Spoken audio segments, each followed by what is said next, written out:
Bonjour à tous, aujourd'hui je vais vous parler de deux mangas que j'ai récemment lus, donc Spy Family et Asadora. Donc on va commencer par Spy Family, donc Spy Family que voici, donc qui est un shonen paru en septembre 2020 en France. Donc c'est aux éditions Kurokawa et c'est écrit par Tatsuya Endo. Donc actuellement il y a 3 tomes en France, je vérifie, pas du tout. Il y a un tome seulement en France et 5 parus actuellement au Japon. Donc pour ce qui est du brief, on est dans un pays qui est divisé entre l'ouest et l'est, avec une paix très fragile entre les deux. Et on va suivre les aventures d'un espion, Twilight, qui a pour mission d'infiltrer l'ouest pour surveiller un haut gradé de l'ouest justement. Donc, enfin un extrémiste plus exactement.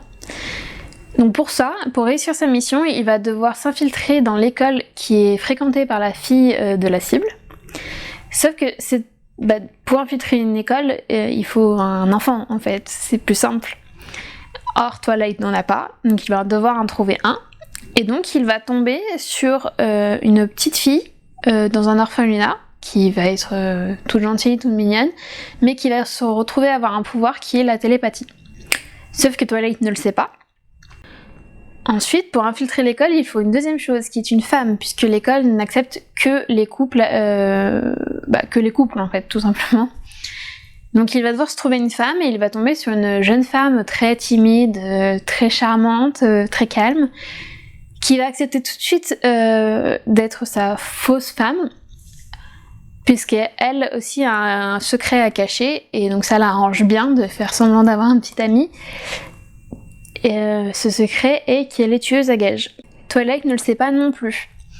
Donc on va se retrouver avec un trio, donc une télépathe, une tueuse à gages et un espion, sachant que aucun des trois ne sait qui sont les autres, enfin exactement.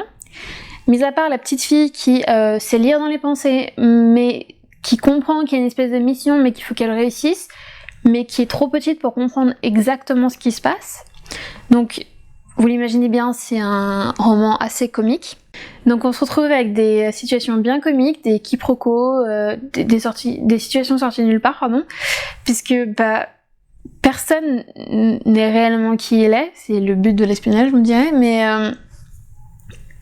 je conseille à fond ce roman, il est vraiment drôle, et j'ai hâte de savoir la suite. Ensuite, on va passer au deuxième manga qui est Asadora, donc qui est ici. Donc qui est publié aux éditions Kana et qui est écrit par Urasawa Naoki, si je ne me trompe pas. Donc c'est aussi l'auteur de la série phare qui est Monster, qui était une série absolument géniale. Donc c'est un seinen. Actuellement il y a 3 tomes parus en France et 4 au Japon. Il me semble que la parution est en pause au Japon. Donc ce qui m'a attiré en premier dans ce manga, c'est évidemment que c'est l'auteur de Monster, qui est une série absolument géniale, comme je l'ai dit. Donc je me suis dit, pourquoi pas voir ce qu'il a fait d'autre. L'anecdote, c'est qu'il a couvé ce projet pendant 7 ans en tout avant de le sortir. Et donc le nom n'est pas choisi au hasard, puisque le nom est un clin d'œil à une série télévisée qui existe au Japon, qui se déroulait dans les années 60. Pour ce qui est du brief, le manga s'ouvre sur un Tokyo complètement dévasté par une bête cornue en 2020 à l'aube des Jeux Olympiques. Bon, c'est ironique quand même, vu la situation. Puis on retourne en 1959 où un typhon menace de toucher Nagoya. Et on atterrit là avec Asa qui court chercher un médecin pour sa mère qui va accoucher. Sauf que sur le chemin, elle va rencontrer un homme plutôt atypique, on va dire, et cette rencontre va changer sa vie, en fait, tout simplement. Donc le manga était une espèce de feuilleton de la vie d'Asa et des répercussions de ce typhon sur Nagoya.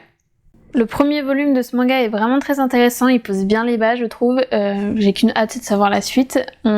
Surtout qu'on a un personnage très très fort qui est Asa, où on la sent déterminée, on la sent têtue un tout petit peu et on la sent plein de ressources, et donc on a hâte de voir jusqu'où elle va aller comme ça.